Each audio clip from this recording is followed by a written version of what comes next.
ಯದಾ ಯದಾ ಹಿ ಧರ್ಮಸ್ಯ ಗ್ಲಾನಿರ್ಭವತಿ ಭಾರತ ಅಭ್ಯುತ್ಥಾನಂ ಅಧರ್ಮಸ್ಯ ತದಾತ್ಮಾನಂ ಸೃಜಾಮ್ಯಹಂ ಪರಿತ್ರಾಣಾಯ ಸಾಧೂನಾಂ ವಿನಾಶಾಯ ಚತುಷ್ಕೃತಾಂ ಧರ್ಮ ಸಂಸ್ಥಾಪನಾರ್ಥಾಯ ಸಂಭವಾಮಿ ಯುಗೆ ಯುಗೆ.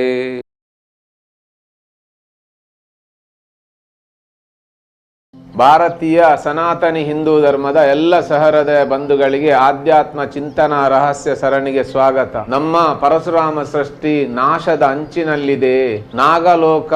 ನಾಗಲೋಕವಾಗಿ ಉಳಿದಿದೆ. ಇಡೀ ಬ್ರಹ್ಮಾಂಡವನ್ನೇ ನವನಾಗರುಗಳ ರೂಪದಲ್ಲಿ ಎತ್ತಿ ಹಿಡಿದಂಥ ಆ ನಾಗ ತತ್ವ ಅನಂತಂ ವಾಸುಕಿಂ ಶೇಷಂ ಪದ್ಮನಾಭಂ ಚ ಕಂಬಲಂ ಶಂಖಪಾಲಂ ಧಾರ್ತರಾಷ್ಟ್ರಂ ತಕ್ಷಕಂ ಕಾಲಿಯಂ ತತ ಅನ್ನುವಂಥ 9 ನವನಾಗರುಗಳು. ಹಾಗೆಯೇ ಈ ಎಲ್ಲ ತತ್ವವನ್ನು ತನ್ನೊಳಗೆ ಜಾಗೃತಗೊಳಿಸಿಕೊಂಡು ಸ್ವಯಂ ತಾನೂ ನಾಗನೇ ಆಗಿ ನಿಂತಂಥ ನಾಗಬ್ರಹ್ಮ, ನಾಗಕನ್ನಿಕೆ, ನಾಗೇಶ್ವರ, ನಾಗೇಶ್ವರಿ, ಈ ಎಲ್ಲ ಯೋಗದ ತತ್ವಗಳು ನಮ್ಮ ಒಳಗಿರುವ ತತ್ವಗಳೇ.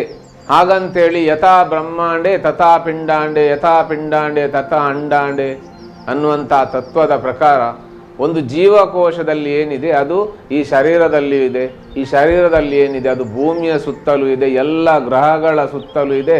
ಹಾಗೆ ನಮ್ಮ ಆಕಾಶ ಗಂಗೆ ಅಂತ ಹಲವು ಗ್ಯಾಲಕ್ಸಿಗಳು ಏನಿದೆ ಎಲ್ಲದರ ಸುತ್ತಲೂ ಇರುವಂಥ ಆ ನಾಗ ಚೈತನ್ಯ, ಆ ಚೈತನ್ಯವನ್ನು ನಮ್ಮ ಋಷಿಮುನಿಗಳು ಹಾಗೆಯೇ ನಾಥಪಂಥದ ಯೋಗಿಗಳು ತಮ್ಮ ಸಾಧನೆಯ ಮುಖಾಂತರ ಅದನ್ನು ಗ್ರಹಿಸಿದ್ರು. ಹೀಗೆ ಗ್ರಹಿಸಿದಂಥ ಯೋಗಿಗಳು ಆ ಸಾಧನೆಯ ಮುಖಾಂತರ ಈ ನಮ್ಮ ಪರಶುರಾಮ ಸೃಷ್ಟಿಯಲ್ಲಿ ನಾಗ ಚೈತನ್ಯಗಳ ಆರಾಧನಾ ಪದ್ಧತಿಯನ್ನು ಇಲ್ಲಿರುವಂಥ ಮೂಲ ನಿವಾಸಿಗಳಿಗೆ ಕಲಿಸಿಕೊಟ್ರು. ಹೀಗೆ 2100 ವರ್ಷಗಳ ಹಿಂದೆ ಇಲ್ಲಿದ್ದಂಥ ಆ ಮೂಲ ನಿವಾಸಿಗಳು ತಮ್ಮ ಆರಾಧನೆಯನ್ನು, ಆ ಯೋಗದ ತತ್ವವನ್ನು, ತಮ್ಮೊಳಗೆ ಇರುವಂಥ ಆ ಶಕ್ತಿಯನ್ನು ತಮ್ಮೊಳಗೆ ಜಾಗೃತಗೊಳಿಸಿಕೊಂಡು, ಹಾಗೆ ಜಾಗೃತಗೊಳಿಸಿಕೊಂಡಂಥ ಶಕ್ತಿಯನ್ನು ಬನದ ಮುಖಾಂತರ ಬನವನ್ನು ನಿರ್ಮಿಸಿ ಬನದಲ್ಲಿ ಅದನ್ನು ನಂಬುವಂಥ, ಅದನ್ನು ಪೂಜಿಸುವಂಥ ಒಂದು ಉತ್ಕೃಷ್ಟವಾದಂಥ ಒಂದು ಆಚರಣೆ ಇದನ್ನು ತೊಡಗಿಸಿಕೊಂಡಿದ್ರು. ಈಗ ಇಂಥ ಆಚರಣೆಗಳು ಬದಿಗೆ ಸರಿದು ಕಲ್ಲಿನ ಮೂರ್ತಿಗಳಲ್ಲಿ ನಾಗನನ್ನು ಪ್ರತಿಷ್ಠಾಪಿಸಿ, ಹಾಗೆ ಇನ್ನು ಆ ಸಿಮೆಂಟ್ ಕಾಂಕ್ರೀಟ್ನ ಕಟ್ಟೆಗಳನ್ನು ಕಟ್ಟಿ, ಇನ್ನು ನೆಲಕ್ಕೂ ಸಿಮೆಂಟಿನದ್ದೇ ಹಾಸುಗಳನ್ನು ಹಾಸಿ, ಅಲ್ಲಿರುವಂಥ ಮರಗಿಡಗಳನ್ನೆಲ್ಲವನ್ನು ಕಡಿದು ಮಾಡಿದಂಥ ಆ ನಾಗಬನದಲ್ಲಿ ನಿಜ ಅರ್ಥದ ನಾಗ ಇರಲಿಕ್ಕೆ ಸಾಧ್ಯವೇ? ನಾಗ ಈ ಭೂಮಿಯ ಕಣ ಕಣದಲ್ಲಿ ಜಾಗೃತವಾಗಿರುವಂಥ ಚೈತನ್ಯ. ಅದು ಅಲ್ಲಿ ಉಂಟು ಇಲ್ಲಿ ಇಲ್ಲ ಅಂತಲ್ಲ, ಎಲ್ಲ ಕಡೆಯೂ ಇರುವಂಥ ಚೈತನ್ಯ. ಅದು ಪೂರ್ತಿ ಪರಶುರಾಮ ಸೃಷ್ಟಿಯೇ ನಾಗಲೋಕ. ಇಂಥ ನಾಗಲೋಕ ಈಗ ಇದು ನಾಗಲೋಕವಾಗಿ ಉಳಿದಿದೆ. ಪರಶುರಾಮ ಸೃಷ್ಟಿ ಬ್ರಹ್ಮ ಸೃಷ್ಟಿ ಆಗ್ತಾ ಇದೆ. 2100 ವರ್ಷಗಳಿಂದ ಈ ಭೂಮಿಯಲ್ಲಿ ನಾವು ನಾಗನನ್ನು ಆರಾಧಿಸಿಕೊಂಡು ಬರ್ತಾ ಇದ್ದವರು. ಹಾಗೆ ಪರಶುರಾಮ ಸೃಷ್ಟಿ ಅನ್ನುವಂಥ ದೃಢವಾದ ನಂಬಿಕೆ ನಮ್ಮಲ್ಲಿದೆ. ಇನ್ನು ಈ ದೃಢವಾದ ನಂಬಿಕೆಯನ್ನೇ ಬುಡಮೇಲು ಮಾಡುವ ಹಾಗೆ ನಾವೇ ಅದನ್ನು ಅರ್ಥವಿಸಿಕೊಳ್ಳದಿದ್ದರೆ, ತಿಳಿದುಕೊಳ್ಳದಿದ್ದರೆ, ಕಲಿಯದಿದ್ದರೆ ಅದು ನಮಗೆ ತಿಳಿಯುವುದಾದ್ರೂ ಹೇಗೆ? ಶಬ್ದವೇ ಹೇಳ್ತದೆ, ಪರಶುರಾಮ ಅವ ಪರದಲ್ಲಿ ಹಸು ಇರುವವ, ಇಹದಲ್ಲಿರುವವಲ್ಲ. ಇಂಥ ಪರಶುರಾಮ ತತ್ವ ಪ್ರತಿಯೊಬ್ಬರ ಒಳಗೂ ಇದೆ. ಹಾಗೆಯೇ ಈ ನಮ್ಮ ಪರಶುರಾಮ ಸೃಷ್ಟಿ ಅನ್ನುವಂಥ ಈ ಭೂಭಾಗ ಏನುಂಟು, ಈ ಭೂಭಾಗವು ಒಂದು ಕಾಲದಲ್ಲಿ ಭೂಮಿಯ ಅಡಿಯಲ್ಲಿದ್ದಂಥದ್ದು. ಅದು ಜ್ವಾಲಾಮುಖಿಯಿಂದ ಹುಟ್ಟಿದ್ದು. ಹೀಗೆ ಜ್ವಾಲಾಮುಖಿಯಿಂದ ಹುಟ್ಟಿದಂಥ ಆ ಭೂಪ್ರದೇಶ ನೀರಿನ ಮೇಲ್ಭಾಗಕ್ಕೆ ಬರುವಾಗ ಜ್ವಾಲಾಮುಖಿಯಿಂದ ಹುಟ್ಟಿದಂಥ ಆ ಅಗಾಧವಾದಂಥ ಲಾವಾರಸ ಗಟ್ಟಿಯಾಗಿ ಕೆಂಪು ಮುರಕಲ್ಲಿನ ರೂಪದಲ್ಲಿ ಅದು ಪರಿವರ್ತನೆಗೊಳ್ಳುತ್ತದೆ. ಹೀಗೆ ಪರಿವರ್ತನೆಗೊಳ್ಳುವಾಗ ಬಿಸಿಯಾಗಿರುವಂಥ ಆ ಲಾವಾರಸ ನೀರಿನ ಸಂಪರ್ಕಕ್ಕೆ ಬಂದ ತಕ್ಷಣ, ಅದು ಸಮುದ್ರದ ಆಳದಲ್ಲಿ ಬಂದ ತಕ್ಷಣ ಅದು ಗಟ್ಟಿ ಆಗ್ತದೆ. ಗಟ್ಟಿ ಆಗುವಾಗ ಈ ಕೆಂಪು ಮುರಕಲ್ಲಿನ ಒಳಭಾಗದಲ್ಲಿ ಖಾಲಿ ಜಾಗಗಳು ನಿರ್ಮಾಣ ಆಗ್ತದೆ. ಹೀಗೆ ಈ ಖಾಲಿ ಜಾಗಗಳೆಲ್ಲವೂ ನಿರ್ವಾತ ಪ್ರದೇಶಗಳು. ಈಗ ಇಡೀ ಪರಶುರಾಮ ಸೃಷ್ಟಿ ಆ ನಿರ್ವಾತ ಪ್ರದೇಶಗಳನ್ನು ಒಳಗೊಂಡಂತ ಕೆಂಪು ಕಲ್ಲಿನಿಂದ ಸೃಷ್ಟಿಯಾದಂಥ ಪರಶುರಾಮ ಸೃಷ್ಟಿ. ಹಾಗೆ ಆ ಕಲ್ಲಿನಲ್ಲಿ ನಿಮಗೆ ಆ ಪಂಚವರ್ಣಗಳನ್ನು ಆ ಕಲ್ಲಿನಲ್ಲಿ ನಿಮಗೆ ಕಾಣಲಿಕ್ಕೆ ಸಿಗ್ತದೆ. ಹೀಗೆ ಮುರಕಲ್ಲಿನಿಂದ ತಯಾರಾದಂಥ ಈ ಪರಶುರಾಮ ಸೃಷ್ಟಿಯ ಭೂಪ್ರದೇಶ ಒಳಗೆ ಖಾಲಿ ಜಾಗಗಳು ಇದ್ದುದರಿಂದ ಅದು ನೀರಿನ ಆ ತಳದಿಂದ ಮೇಲ್ಮುಖವಾಗಿ ಬರ್ತದೆ. ಹಾಗೆ ಮೇಲೆ ಬಂದು ಅದು ಸಮುದ್ರದಲ್ಲಿ ತೇಲ್ತದೆ. ಹೀಗೆ ತೇಲ್ತಾ ಇರುವಂತ ಆ ಭೂಪ್ರದೇಶ ಏನಾಯ್ತು, ಅದು ನಮ್ಮ ಪಶ್ಚಿಮ ಘಟ್ಟಕ್ಕೆ ಬಂದು ತಾಗಿ ನಿಲ್ತದೆ. ಈ ಪಶ್ಚಿಮ ಘಟ್ಟಕ್ಕೆ ತಾಗಿ ನಿಲ್ಲಕ್ಕೆ ಕಾರಣ ಈ ಸಮುದ್ರದ ಅಗಾಧವಾದಂತಹ ಜಲರಾಶಿಯ ಮೇಲ್ಮುಖ ಒತ್ತಡ ಏನಿದೆ ಅದು ಈ ಇಡೀ ಪ್ರದೇಶವನ್ನು ಪಶ್ಚಿಮ ಘಟ್ಟಕ್ಕೆ ಒತ್ತಿ ಹಿಡಿತದೆ. ಈಗ ಆ ಸಮುದ್ರ ರಾಜನೇ ಈ ಭೂ ಪ್ರದೇಶವನ್ನು ನಮಗೆ ಕೊಟ್ಟವ. ನಮಗಂತೇಳಿ ಯಾರಿಗೆ ಕೊಟ್ಟವ? ಪರದಲ್ಲಿ ಇಲ್ಲಿ ಏನೋ ಒಂದು ಇದೆ ಅಂತ ಯಾರು ತಿಳಿದಿದ್ದಾನೆ ಅಂತವನಿಗೆ ಕೊಟ್ಟವ. ಬ್ರಾಹ್ಮಣರು, ಕ್ಷತ್ರಿಯರು, ವೈಶ್ಯರು ಗಾಯತ್ರಿ ಮಂತ್ರವನ್ನು ಪಠಿಸಿ ತಮ್ಮ ಸುತ್ತ ಏನು ಆ ಪರದಲ್ಲಿದೆ ಅದನ್ನು ಜಾಗೃತಗೊಳಿಸ್ತಾರೆ. ಆದರೆ ಅಂತ ತತ್ವವನ್ನು ಜಾಗೃತಗೊಳಿಸುವಂತ ಕಲೆ ಉಳಿದ ಜನಾಂಗದವರಿಗೆ ನಾಥ ಪಂಥದಿಂದ ಸಿಕ್ಕಿದಂತ ಜ್ಞಾನ ಅದು. ಹೀಗೆ ಎತ್ತರದ ಪ್ರದೇಶದಿಂದ ಮಳೆಯ ನೀರು ತಗ್ಗಿನ ಪ್ರದೇಶಕ್ಕೆ ಹರಿದುಕೊಂಡು ಬರುವಾಗ ಅಂತ ಹೇಳಿದ್ರೆ ಘಟ್ಟ ಪ್ರದೇಶದಿಂದ ಆ ನೀರು ಹರಿದುಕೊಂಡು ಬರುವಾಗ ಸಣ್ಣ ಸಣ್ಣ ಜರಿಗಳು ಸಣ್ಣ ಸಣ್ಣ ತೋಡುಗಳಾಗಿ ತೋಡುಗಳಿಂದ ಅದು ಮುಂದೆ ನದಿಗೆ, ನದಿಯಿಂದ ಮತ್ತೆ ಸಮುದ್ರವನ್ನು ಸೇರ್ತದೆ. ಸಮುದ್ರದ ತೆರೆಯ ಘರ್ಷಣೆಯಿಂದ ಉತ್ಪತ್ತಿಯಾದಂತಹ ವಿದ್ಯುತ್ ಕಾಂತೀಯ ತರಂಗ ಆ ಸಮುದ್ರದ ಬದಿಯಲ್ಲಿ ಪೂರ್ತಿ ತುಂಬಿಕೊಂಡಿರ್ತದೆ. ಹಾಗೆಯೇ ಹರಿಯುವ ನದಿ ಆ ಕಲ್ಲಿನ ಘರ್ಷಣೆಯಿಂದ ಅಲ್ಲಿಯೂ ವಿದ್ಯುತ್ ಕಾಂತೀಯ ತರಂಗ ಉತ್ಪತ್ತಿ ಆಗ್ತದೆ.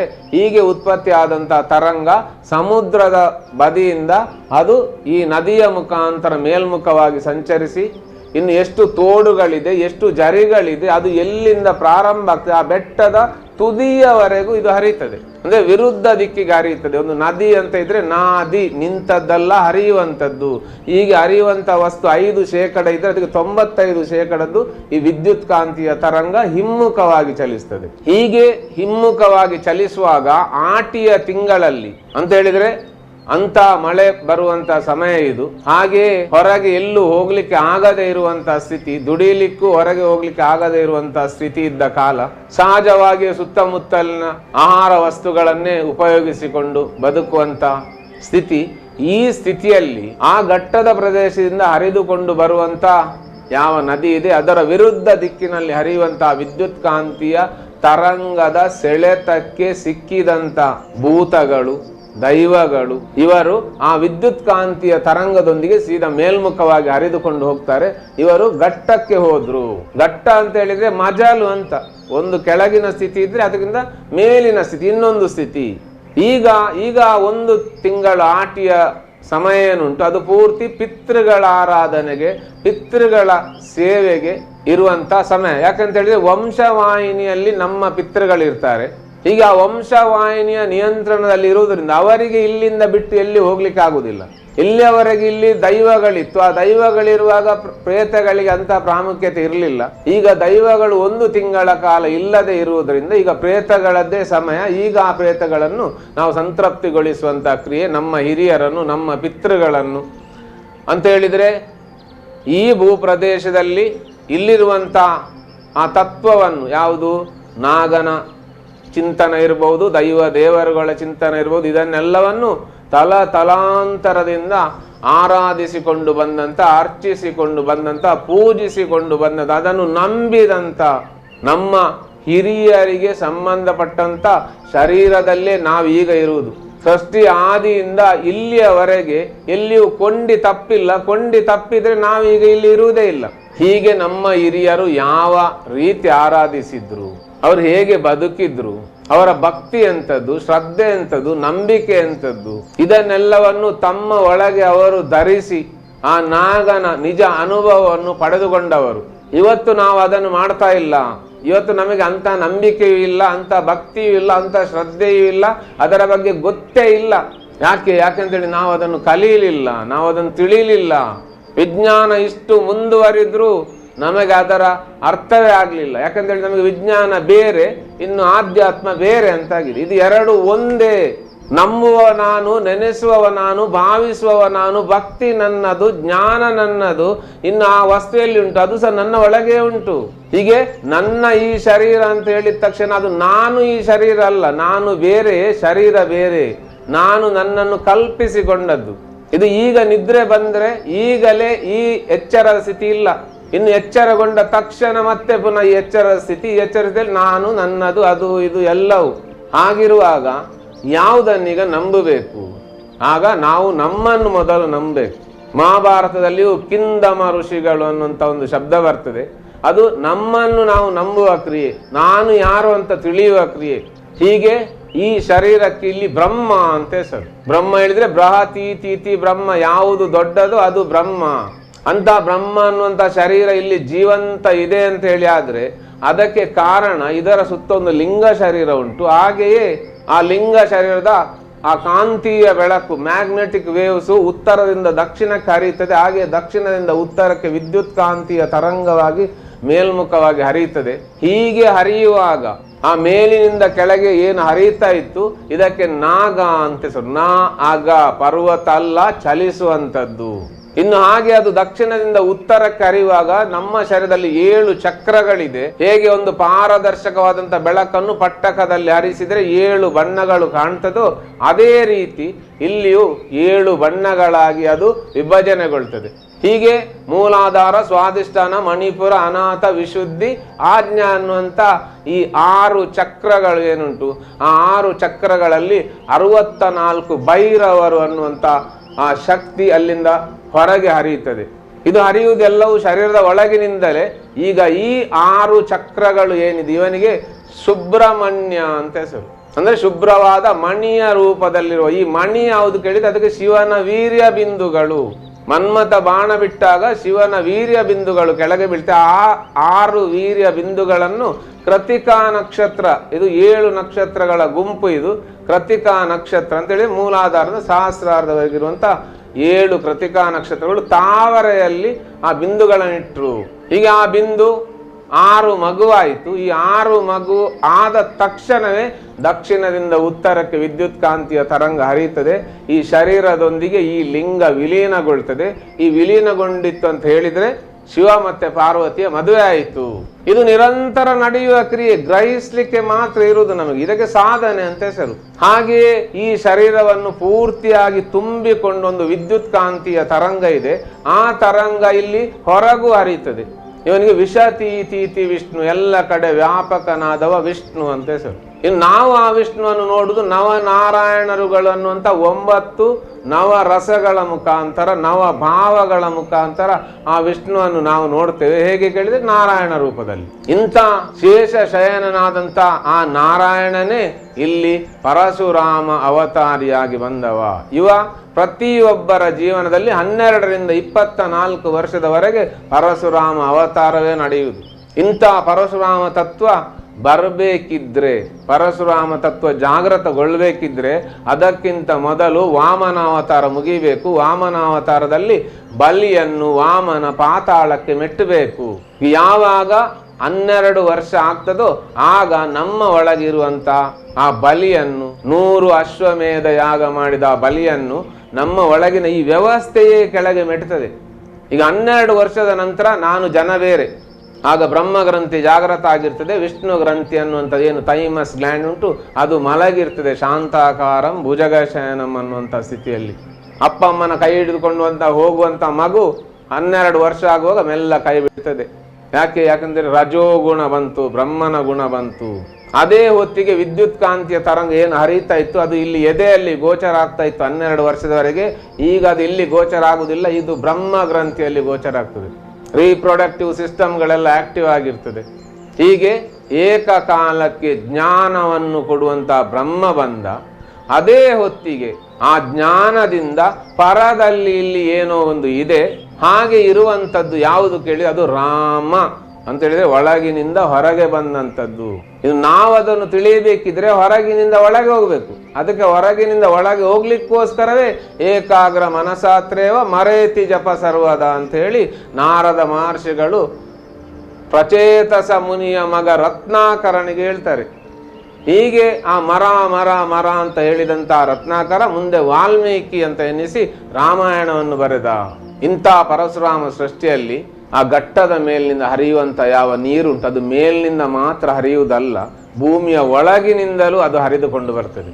ಹಾಗೆ ಬೆಟ್ಟದ ತುದಿಯಿಂದ ಸಮುದ್ರದ ಕಡೆಗೆ ಹರಿದುಕೊಂಡಂತ ಬರುವಂತ ಆ ನೀರೇನಿದೆ ಅದು ಗುರುತ್ವಾಕರ್ಷಣೆಯ ಮುಖಾಂತರ ಮೇಲಿನಿಂದ ಕೆಳಗೆ ಹರಿದುಕೊಂಡು ಬರ್ತದೆ. ಹಾಗೆ ಇಲ್ಲಿ ಸೂರ್ಯ ಪೂರ್ವದಿಂದ ಉದಯಿಸಿ ಮೇಲಕ್ಕೆ ಬರ್ತಾ ಇದ್ದ ಹಾಗೆ ಭೂಮಿಯ ಒಳಪದರ 15 ಫೀಟ್ ಆಳದಿಂದ ನೀರು ಹಾಗೆಯೇ ಮೇಲಕ್ಕೆ ಬರ್ತಿದೆ. ಇದಕ್ಕೆ ಕೇಶಾಕರ್ಷಣ ಕ್ರಿಯೆ ಅಂತ ಹೆಸರು. ಹೀಗೆ ಮೇಲೆ ಬಂದಂತ ನೀರು ಭೂಮಿಯ ಮೇಲ್ಪದರವನ್ನು ಮುಟ್ಟಿದ ತಕ್ಷಣ ಅದು ಸೂರ್ಯನ ಕಿರಣಕ್ಕೆ ಸಿಕ್ಕಿ ಅದು ಆವಿ ಆಗ್ತದೆ. ಈಗ ಅದೇ ಹೊತ್ತಿಗೆ ಒಂದು ಏಪ್ರಿಲ್ ಮೇ ಹೊತ್ತಲ್ಲಿ ಒಂದು ಕಾಡು ಗುಡ್ಡೆಯ ಬದಿಯಲ್ಲಿ ಹೋಗಿ ಆ ತರಗೆಲೆಗಳನ್ನೆಲ್ಲ ನೀವು ಸ್ವಲ್ಪ ಸಾರಿಸಿದ್ರೆ ಆ ಮಣ್ಣು ಆ ನೆಲ ಒದ್ದೆ ಆಗಿ ಇರ್ತದೆ. ಯಾಕಂತ ಹೇಳಿದ್ರೆ ಆ ನೀರು ಆವಿ ಆಗದ ಹಾಗೆ ತರಗೆಲೆಗಳೆಲ್ಲವೂ ಅದನ್ನು ರಕ್ಷಿಸಿದೆ. ಯಾಕಂದ್ರೆ ತರಗೆಲೆ ಒದ್ದೆ ಆದ ನಂತರ ಮತ್ತೆ ನೀರು ಮೇಲೆ ಆವಿ ಆಗ್ಲಿಕ್ಕೆ. ಸೊ ಇಲ್ಲಿ ತರಗೆಲೆ ಒದ್ದೆ ಆದ ತಕ್ಷಣ ಏನಾಯ್ತು, ಸೂರ್ಯ ಮತ್ತೆ ಪಶ್ಚಿಮದ ಕಡೆಗೆ ವಾಲ್ತಾನೆ, ಆಗ ಮತ್ತೆ ಆ ನೀರು ಹಾಗೆ 15 ಫೀಟ್ ಆಳದವರೆಗೆ ಕೆಳಗೆ ಇಳಿತು. ಹೀಗೆ ನಿರಂತರವಾಗಿ ಮೇಲಿನಿಂದ ಕೆಳಗೆ ಹರಿಯುವಾಗ ಆ ನೀರು ಬೇರೆ ಕವಲುಗಳನ್ನು ಪಡೆದುಕೊಂಡು ಇನ್ನೂ ಕೆಳಗಿನ ಕಡೆಗೆ ಹರಿಯಲಿಕ್ಕೆ ಪ್ರಾರಂಭಿಸ್ತದೆ. ಹೀಗೆ ನೀರು ಮೇಲಿನಿಂದ ಕೆಳಗೆ ಕೆಳಗಿನಿಂದ ಮೇಲೆ ಹರಿಯುವಾಗ ಅಲ್ಲಿ ಎರೆಹುಳದಂತ ಜೀವಿಗಳು, ಸಹಸ್ರಪದಿ, ಶಂಖದಂತ ಜೀವಿಗಳು, ಇನ್ನು ಬ್ಯಾಕ್ಟೀರಿಯಾ, ವೈರಸ್, ಫಂಗಸ್ಗಳೆಲ್ಲವೂ ಸಹಜವಾಗಿ ಅಲ್ಲಿ ಸೃಷ್ಟಿಗೊಳ್ತದೆ. ಹೀಗೆ ಸೃಷ್ಟಿಗೊಂಡಾಗ ಈ ಭೂಮಿ ಫಲವತ್ತಿಕೆಯನ್ನು ಪಡೆಯುತ್ತದೆ. ಇನ್ನು ಭೂಮಿಯ 15 ಫೀಟ್ ಆಳದಿಂದ ಆ ಎರೆಹುಳುಗಳು ಮಣ್ಣನ್ನು ತಂದು, ಎಲ್ಲಿಂದ ಮಣ್ಣು ತರ್ತದೆ, ಆ ನೀರಿನ ಒಸರು ಏನು ಹರಿತಾ ಉಂಟು ಆ ಒಸರಿನ ಜಾಗದಿಂದಲೇ ಅದು ಮಣ್ಣನ್ನು ತೆಗೆದುಕೊಂಡು ತಿಂದು ಇನ್ನು ಅದನ್ನು ಮೇಲೆ ತಂದು ಹಾಕ್ತದೆ, ಇಕ್ಕೆಯನ್ನು. ಇದೇ ರೀತಿ ಆ ತೆರಗೆಳೆಗಳೆಲ್ಲ ಇರುವುದರಿಂದ ಗೆದ್ದಲು ಕೂಡ 15 ಫೀಟ್ ಅಡಿಯಿಂದ ಆ ಮಣ್ಣನ್ನೆಲ್ಲ ತಂದು ಮೇಲೆ ತಂದು ಹುತ್ತವನ್ನು ಕಟ್ತದೆ. ಎಲ್ಲಿ ಹುತ್ತ ಕಟ್ತಂದ್ರೆ ಎಲ್ಲಿ ಅಡಿಯಲ್ಲಿ ನೀರು ಹರಿತಾ ಉಂಟು ಅಲ್ಲಿ ಗೆದ್ದಲು ಹುತ್ತವನ್ನು ಕಟ್ತದೆ. ಯಾಕಂದ್ರೆ ಅದಕ್ಕೆ ಒದ್ದೆ ಮಣ್ಣು ಬೇಕು. ಇನ್ನು ಮಳೆಗಾಲ ಬಂದಾಗ ಸುತ್ತಲೂ ನೀರು ತುಂಬಿದಾಗ ಆ ನೀರು ಈ ಹುತ್ತದ ಒಳಗೆ ಹರಿಯುತ್ತದೆ. ಎಲ್ಲಿಂದ ಹರಿಯುತ್ತದೆ ಕೇಳಿದ್ರೆ ಆ ಎರೆಹುಳು ಹಾಗೆಯೇ ಈ ಗೆದ್ದಲು ಏನು ಆ ಕೆಳಗೆ ತೂತು ಮಾಡಿದೆ ಅದರ ಮುಖಾಂತರ ಒಳಗೆ ಹರಿಯುತ್ತದೆ. ಒಳಗೆ ಹರಿದು ಕೆಳಗೆ ಹರಿಯುತ್ತಾ ಇರುವಂತ ಆ ಒಸರು ಏನುಂಟು ಅದರೊಂದಿಗೆ ಸೇರಿ ಅದರ ಪ್ರವಾಹದ ವೇಗ ಇನ್ನೂ ಜಾಸ್ತಿ ಆಗ್ತದೆ. ಯಾಕಂದ್ರೆ ಒತ್ತಡ ಜಾಸ್ತಿ ಆಗ್ತದೆ, ಇನ್ನು ಪ್ರವಾಹ ಜಾಸ್ತಿ. ಈ ಪ್ರವಾಹ ಜಾಸ್ತಿ ಆದಾಗ ಮೇಲಿನಿಂದ ಕೆಳಗೆ ಹರಿಯುವಂತ ಆ ನೀರಿನಲ್ಲಿ ಹಿಮ್ಮುಖವಾಗಿ ಹರಿಯುವಂತ ಯಾವ ನಾಗ ಚೈತನ್ಯ ಉಂಟು ಅದು ಹುತ್ತದವರೆಗೂ ಬರ್ತದೆ, ಆ ಹುತ್ತದ ತುದಿಯವರೆಗೂ ಬರ್ತದೆ. ಇದು ಪರದಲ್ಲಿರುವಂತ ನಾಗ.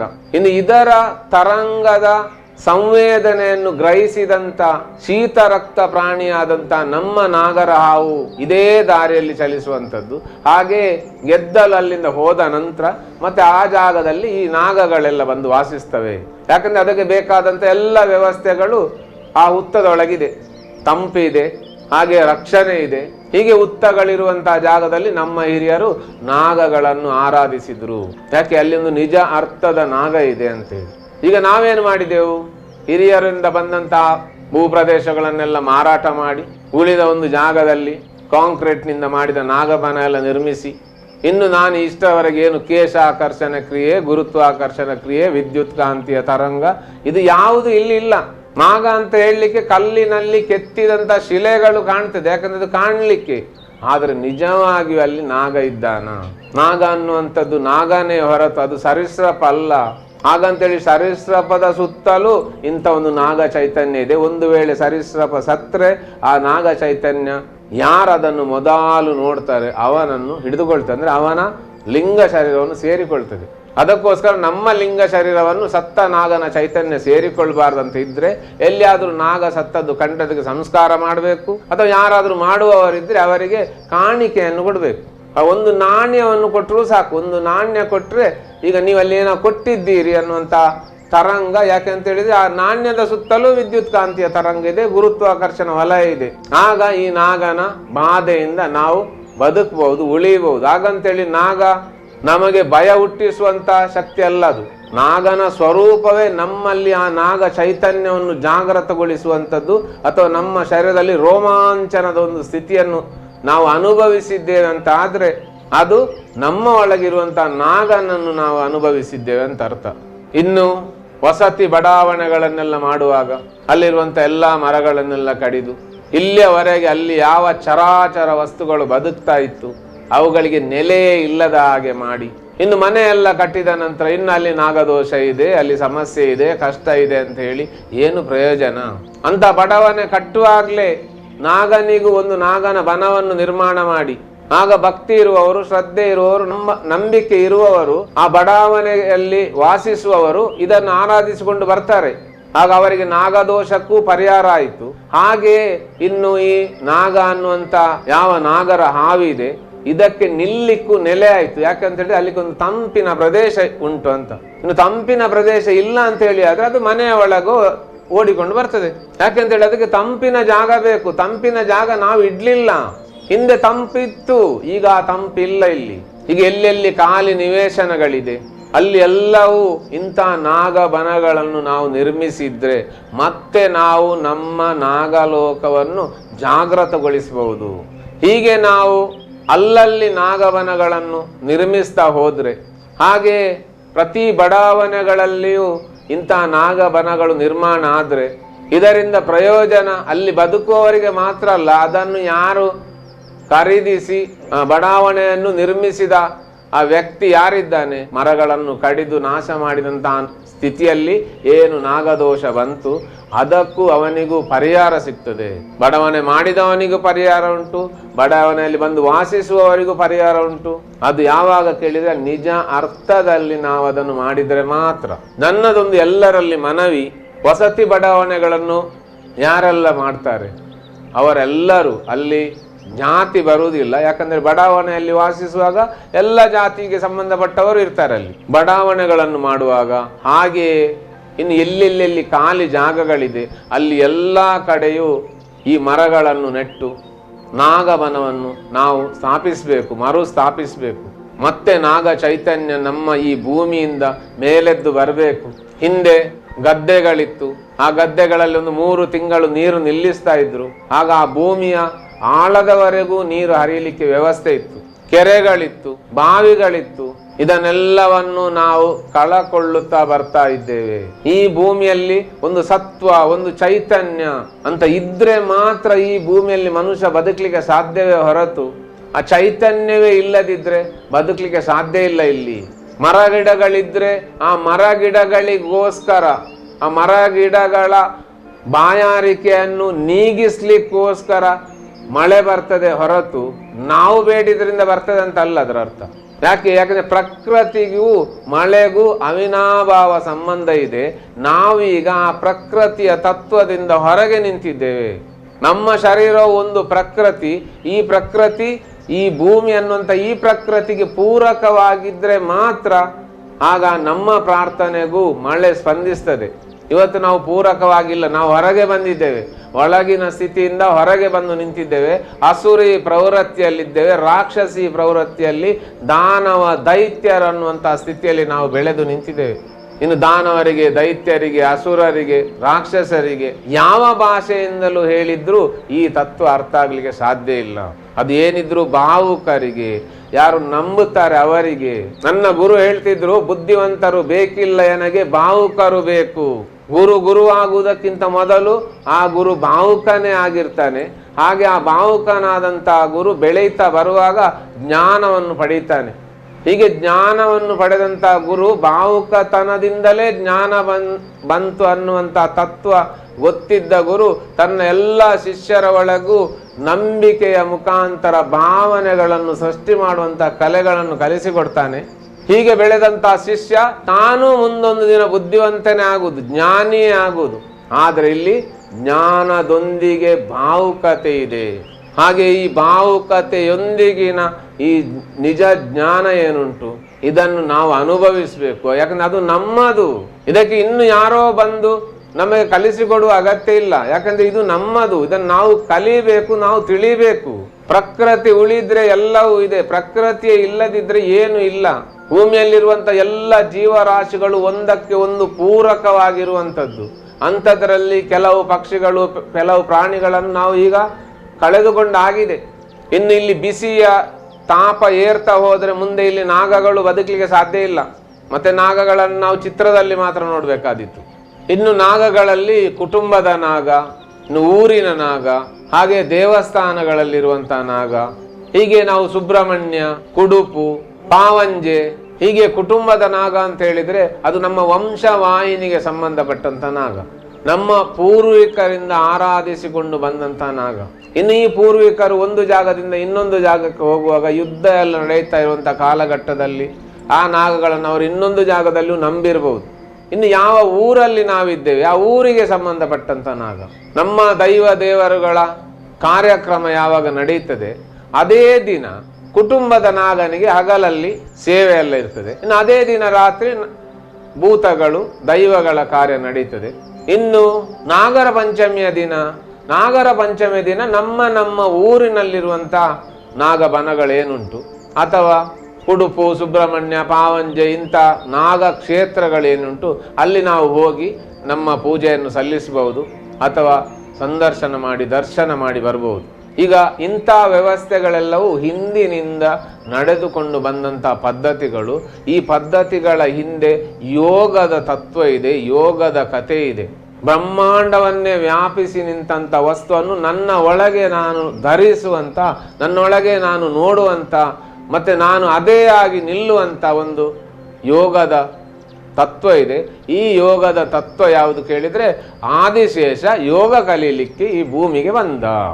ಹಾಗಂತೇಳಿ ಈ ಭೂಮಿಯಲ್ಲಿ ಬದುಕುವಂಥ ಇಡೀ ಪ್ರತಿಯೊಬ್ಬರ ಸುತ್ತಲೂ ಇಂಥ ಆದಿಶೇಷ ಅನ್ನುವಂಥ ತತ್ವ ಇದೆ. ಯಾವ ತತ್ವ ಭೂಮಿಯ ಸುತ್ತಲೂ ಇದ್ದು ಭೂಮಿಯನ್ನು ಆಕಾಶದಲ್ಲಿ ಎತ್ತಿ ಹಿಡಿದಿದೆಯೋ ಅಂಥ ತತ್ವ ನಮ್ಮ ಸುತ್ತಲೂ ಇದೆ. ಹಾಗೆ ಭೂಮಿಯ ಸುತ್ತ ಇರುವಂಥ ಆ ತತ್ವಕ್ಕೆ ಆದಿಶೇಷ ಅಂತ ಹೆಸರು. ಇನ್ನು ಬೇರೆ ಎಲ್ಲಾ ಗ್ರಹಗಳನ್ನು ಎತ್ತಿ ಹಿಡಿದಂತ ಆ ತತ್ವಕ್ಕೆ ಮಹಾಶೇಷ ಅಂತ ಹೆಸರು. ಹಾಗೆ ಇಡೀ ಬ್ರಹ್ಮಾಂಡವನ್ನೇ ವ್ಯಾಪಿಸಿ ನಿಂತದ್ದ ಯಾವ ತತ್ವ ಇದೆ ಅದಕ್ಕೆ ಅನಂತ ಅಂತ ಹೆಸರು. ಇನ್ನು 6 ಚಕ್ರಗಳು ಸುಬ್ರಹ್ಮಣ್ಯ ಅಂತ ಹೇಳಿದೆ ನಾನಾಗ. ಈ 6 ಚಕ್ರಗಳನ್ನುವಂತಹ ಸುಬ್ರಹ್ಮಣ್ಯ ಅನ್ನುವಂಥ ಯಾವ ತತ್ವ ಉಂಟು ಅದು ಇರುವುದು ಪೃಥ್ವಿ ತತ್ವದ ಶರೀರದಲ್ಲಿ. ಅಂತ ಪೃಥ್ವಿ ತತ್ವದ ಶರೀರ ಏನಿದೆ ಅದು ಕೃತಿಕಾ ನಕ್ಷತ್ರದಲ್ಲಿ ಯಾರಾದರೂ ಹುಟ್ಟಿದ್ರೆ ಅಂಥವನ ಶರೀರಕ್ಕೆ ಉಚ್ಚಿಷ್ಟ ಗಣಪತಿ ಅಂತ ಹೆಸರು.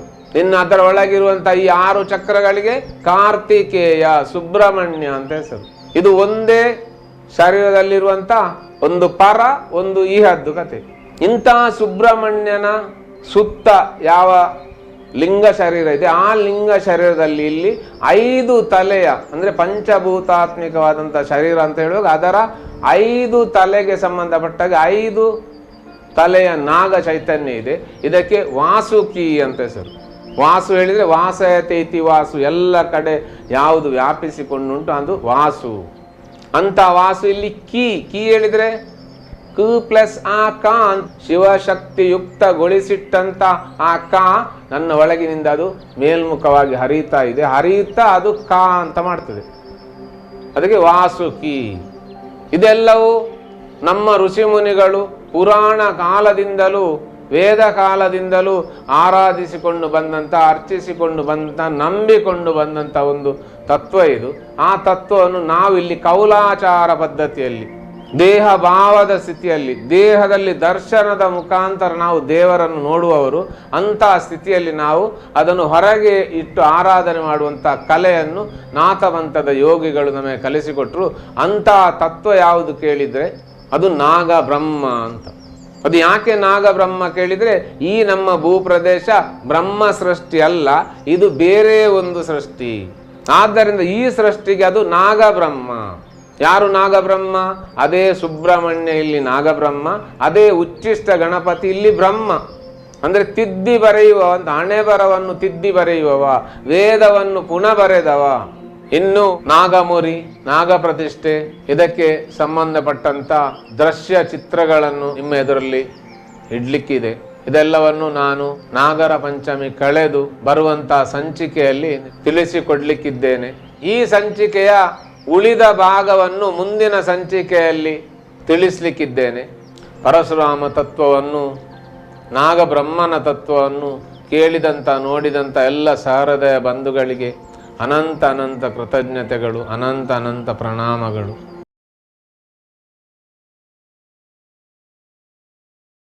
ಕೇಳಿದಂಥ ಎಲ್ಲ ಸಹೃದಯ ಬಂಧುಗಳು ಕೆಳಗಿರುವಂಥ ಲೈಕ್ ಬಟನ್ ಅನ್ನು ಒತ್ತಿ ಪ್ರೋತ್ಸಾಹಿಸಬೇಕು. ಹಾಗೆ ಮುಂದಿನ ದಿನಗಳಲ್ಲಿ ಇಂಥದೇ ಹಲವು ಚಿಂತನೆಗಳನ್ನು ವೀಕ್ಷಿಸಲು ಬೆಲ್ ಬಟನ್ ಅನ್ನು ಒತ್ತಿ ಹಾಗೆ ಸಬ್ಸ್ಕ್ರೈಬ್ ಮಾಡಬೇಕಾಗಿ ವಿನಂತಿಸ್ತೇನೆ.